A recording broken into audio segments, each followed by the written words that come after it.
Hello, my beautiful souls. Welcome back to my channel. Please like, share, and subscribe my channel. Thank you. Shri Shiv पुराण श्री उमा संहिता 7वां अध्याय नरक वर्णन। सनत कुमार जी ने महामुनि व्यास जी से कहा, हे महामुने, इस संसार में पाप करने वाले सभी मनुष्यों को यमलोक जाकर अपने पापों का फल अवश्य भोगना पड़ता है। पुण्यात्मा जीव उत्तर दिशा के मार्ग से यमलोक जाते हैं, जबकि पापी मनुष्य को दक्षिण दिशा की ओर से यमपुरी जाना पड़ता है। वैवस्वत नगर में और यमपुरी के बीच की दूरी 86,000 योजन की है। धर्मात्मा मनुष्य जो दयालु प्रवृत्ति के हैं, सुगम मार्ग से पहुंच जाते हैं, जबकि पापियों को बड़े कठिन मार्ग से जाना पड़ता है।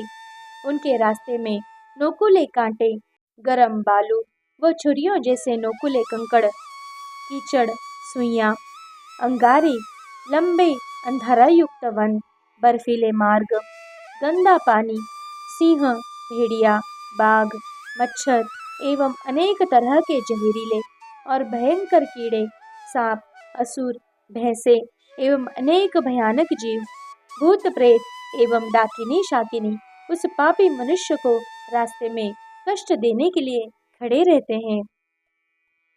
वे पापी मनुष्य इतने भयानक रास्ते पर यमदूतों की मार सहते हुए आगे बढ़ते हैं। भूख प्यास से व्याकुल नंगे शरीर वे यातनाएं सहते हुए रास्ते को तय करते हैं और पीड़ा की अधिकता के कारण रोते और चीखते चिल्लाते हैं। उनके शरीर से खून बहता है और कीड़े उन्हें नोचते हैं, परंतु यमदूत फिर भी उन्हें पाशों से बांधकर घसीटते रहते हैं। इस प्रकार अत्यंत कठिन मार्ग पर चलते हुए वे अपनी यमलोक तक की यात्रा को पूरा करते हैं। वहां पहुंचकर यमदूत उन पापी मनुष्य को यमराज के सामने ले जाते हैं। यमलोक में यमराज उन मनुष्यों के पाप और पुण्यों का लेखा जोखा देखते हैं।